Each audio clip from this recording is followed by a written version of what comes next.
Chapter 4: Role of Gender. The role of gender has come into focus due to the biological differences between females and males. This is also known as biological determination. We know there is no superiority or inferiority between males and females in nature, but over the ages, society has created such discriminations and charted the masculine and feminine patterns of behavior for men and women. Now, the gender discrimination starts right from the family and pervades through the community, schools, public places, religion and even media. As people grow up in society, they absorb and adopt the practices pertaining to their respective gender. Let's take a look at gender roles in various spheres of life. Gender role in the family. In the family, our family is our first school where we learn so many things, including lessons in social life. It is expected that the children will play the role of their parents in future. Hence, a girl is encouraged to behave like her mother and the boy is more inclined to behave like his father. Traditionally, it is expected of a girl to grow up and get married, have kids, look after the household and take care of the family. Hence, the girls are brought up in a gentle and kind manner. They are encouraged to develop skills like cooking, sewing, knitting, etc., which shall help them in their work in future. Boys, on the other hand, are expected to work outside to earn money and support the family. Therefore, the boys are encouraged to do well in studies to be able to earn their livelihood. They are also encouraged to play games to make them physically strong. The expectation of society about their social behavior also differs. Men are expected to behave in a self-contained, emotionally controlled and self-sufficient manner. This may lead to blocked emotions and lack of openness. It can often be heard in families when boys cry, "Big boys don't cry." This builds a block in the mind of the child and he tries to come up to the expectations of his elders by not crying even when he badly wants to cry. These built-up emotions may later find their way through violence, which harms him as well as the society. Women, on the other hand, are taught to be emotional, sensitive, depending, non-violent and nurturing. This makes them more sensitive and humane but submissive at the same time. Mothers may be heard chiding their daughters, "Don't laugh so loud, you are a girl." Girls believe their mothers and keep their emotions holed up within them. By the time a child is ready to go to school, the gender identity is clearly instilled in its mind. Gender role in schools. The school is the place where children are treated as children and not as girls and boys.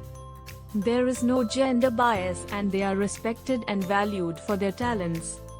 Schools recognize their active role in the construction of practices that reflect gender equality. Schools teach other important lessons of social behavior, like how to behave with your juniors, seniors and teachers. They teach how to maintain discipline. In schools, the children are taught to obey rules. Although most of the rules in schools are the same for boys and girls, but some are different, like their uniforms may be different based on the way the boys and girls are expected to dress. In higher classes, the boys may be expected to take up professional subjects which could land them a job later, whereas girls may be more inclined towards taking up subjects like home science, music, etc. Gender role in community. In the community, a community is formed by a group of people who share a common interest in language, culture, religion or work. Gender-based social roles are defined in each community. In most communities, men and women are treated differently. Like in religious communities, the roles assigned to men and women are quite different and as per traditional norms. In a professional community too, the roles that are more suited to women may be different from those of men. For instance, women usually do mechanics and men do not work as babysitters. Gender and social inequalities. Gender inequality is closely linked to other forms of social inequality. In principle, men and women are equal, with the same rights and duties. In practice, however, that is not so. Men generally earn more than women, they get better jobs, They make all important decisions in the family and have better positions of power in society. There are more boys than girls in school.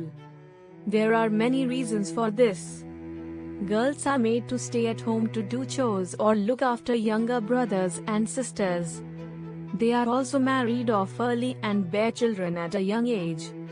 Economic aspects of gender in most societies. The socio-economic relations between women and men are largely unequal. Women receive unequal distribution of land and access to resources such as food and healthcare. An increasing number of girls and women are living in poverty. The gap between women and men is widening. In some countries, men and women inherit land equally. Where women have equal economic security with men, they also tend to have equal social and political power. In many Western countries, an increasing number of women are entering traditionally male-dominated professions and more men are willing to share household work with their partners. Things are changing in some developing countries as well. Women's empowerment in most societies. The role of women is limited to looking after the home and family. They are also discriminated against in education and employment opportunities. They may be working hard to take care of their family, but it is not counted as economically women. There have been many movements in India focusing on giving economic and social rights to women. These movements have been successful in empowering women. Today, there are more girls in schools. More women are coming out of their homes to engage themselves in a job or business. Women have been taking part in social work. All these activities have made them self-confident as well as financially independent. You educate a girl, you educate a nation.